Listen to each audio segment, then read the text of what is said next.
can you deny an abortion to a young girl who's a victim of incest or rape? How can you call yourself a loving Christian if you would force a victim of this violent crime to give birth to the rapist's child? These are the emotionally charged questions pro-choicers ask pro-lifers. Well, I have a few questions of my own. Would an abortion erase the sexual assault? Would an abortion allow the victim to forget the crime committed against her? If the rapist does not get sentenced to death, why should the innocent baby?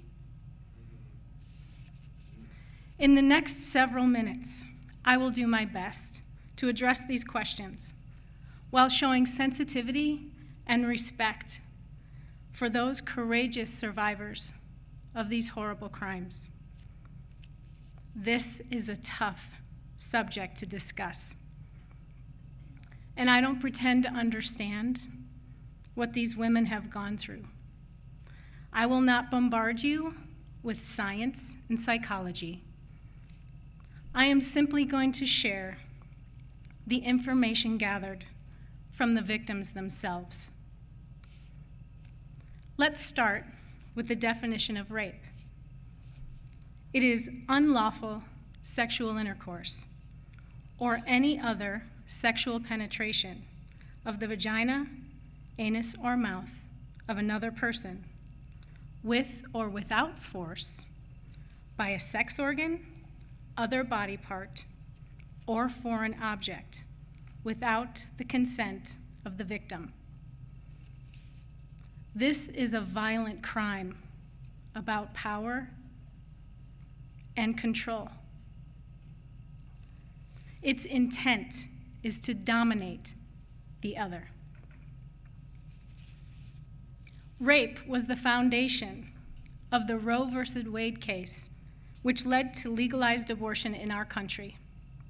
Yet, I bet most people don't even know that the rape victim in that case, Norma McCorvey, chose life for her child. She placed her child for adoption because she wanted that child to have the love and financial support that she could not provide. Norma never got an abortion, although she was paraded in the spotlight all across this country, being the prime example for why abortion should be legal. But she chose life. I think that's astounding. The reason most people reach the wrong conclusion about abortion in cases of rape and incest is because the actual victims of these crimes who become pregnant are regularly left out of the discussion. In fact, a group of women pregnant by sexual assault formed a petition for Congress to hold a hearing on this issue where they themselves could share their experiences, needs, and concerns. So far, their voices have not been heard by political leaders of either side of the aisle, or by most in the pro-choice or pro-life community. Although many people have strong opinions about abortion in cases of pregnancy resulting from rape and incest, the real experiences, needs, and desires of these victims are often ignored to serve the political goals of others. Kathleen, a victim of rape, says, "I, having lived through rape and also having raised a child conceived in rape, feel personally assaulted and insulted every time I hear that abortion should be legal because of rape and incest. I feel that we're being used by pro-abortionists to further the abortion issue, even though we've not been asked to tell our side.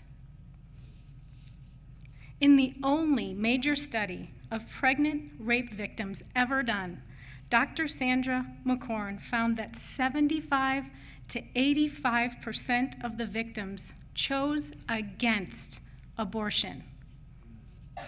This evidence alone should cause us to pause and reflect on the presumption that abortion is best or even wanted by a sexual assault victim. These victims in Dr. McCorn's study gave several reasons for choosing life for their babies. One, approximately 70% of them believe abortion would just add another act of violence on their bodies, which would now involve their children. Two, some believe that their child's life may have some essential meaning or greater purpose. And haven't we all seen good that can come from evil? Three, victims of assault often begin to spend time self-examining. They devote much time reflecting on violence and pain. They see how they can relate to other sufferers of violence and naturally just can't fathom the idea of victimizing their own children, putting them through the vicious act of abortion, regardless of how he or she was conceived. Most people assume that an abortion will help the rape or incest victim put the crime behind them and move on with their lives. This is simply not true. It is common for women who have had an abortion to experience guilt, depression, resentment, and lower self-esteem. These feelings are identical to what women typically feel after rape. So adding the violence of abortion to the viciousness of rape is not helpful for the victim. Jackie B. had an abortion after she was raped. She says this: "I soon discovered that the aftermath of the abortion continued a long time after the memory of my rape had faded. I felt empty and horrible. Nobody told me about the emptiness and pain I would feel deep within, causing nightmares and depression.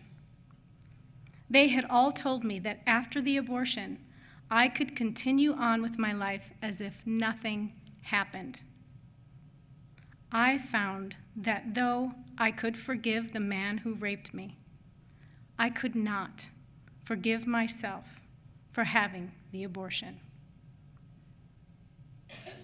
Another victim of rape, Debbie, she wrote this: "I still feel that I probably couldn't have loved that child conceived in rape, but there are so many people who would have loved that child dearly. The man who raped me took a few moments from my life, but I took the innocent baby's entire life." These women were forced or coerced to have an abortion after they experienced rape, and they clearly regret it. With incest pregnancies, the case is even stronger against abortion. Studies show that incest victims rarely ever voluntarily agree to abortion. In almost every case, it was the girl's parents or the perpetrator who made the decision and the arrangements for the abortion. And in several cases, this was done over the objection of the victim. In closing, I will share the statement of one incest victim We'll call her Carol to protect her identity. Here's what she says. I was raped by my father at 15 years old. It was not the first time, but this time was different. I became ill and was taken to the doctor by my parents. There, we were informed that I was 19 weeks pregnant.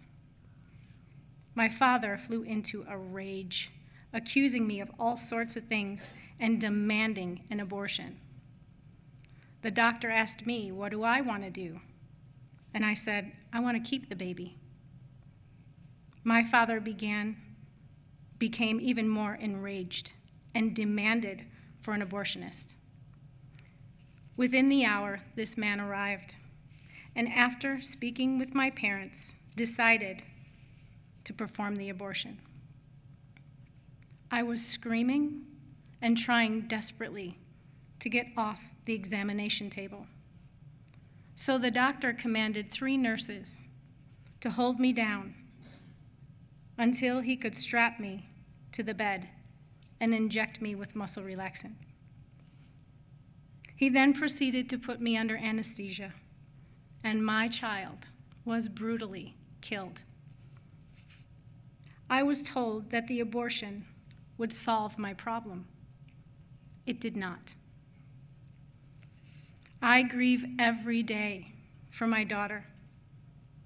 I have struggled to forget the abuse and the abortion, but I cannot.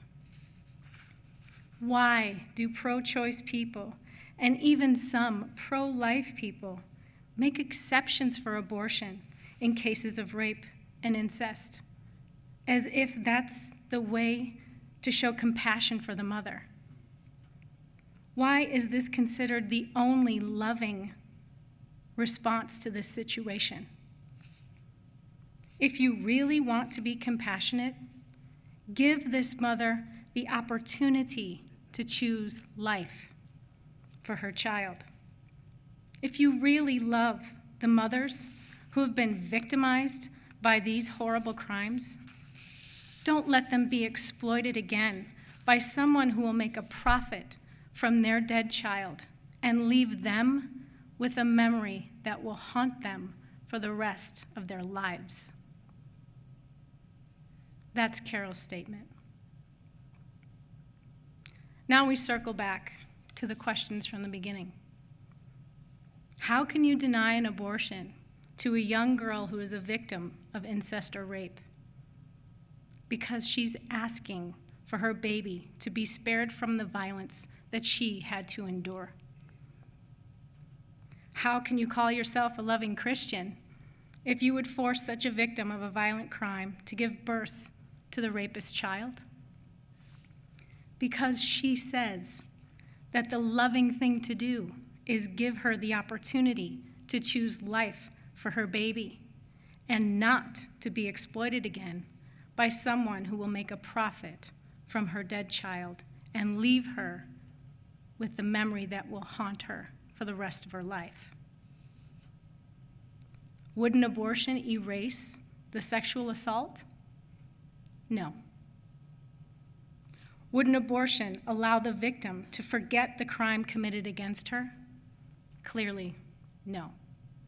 It would only add more violence and abuse to her life. If the rapist doesn't get sentenced to death, why should the innocent baby? They should not.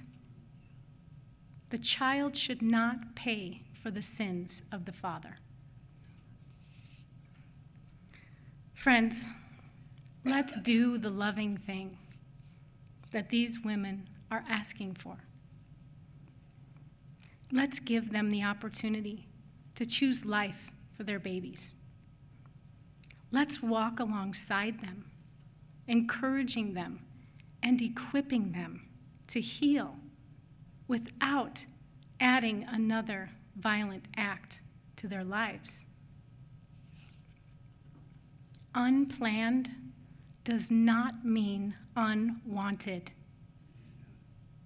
Ryan Baumberger, a child of rape, who has made his life's work to ensure that every child in America has the right to life, says this: some of the best things in life are unplanned. Every child is a gift from God, wanted by somebody, and extravagantly loved by Jesus. Thank you.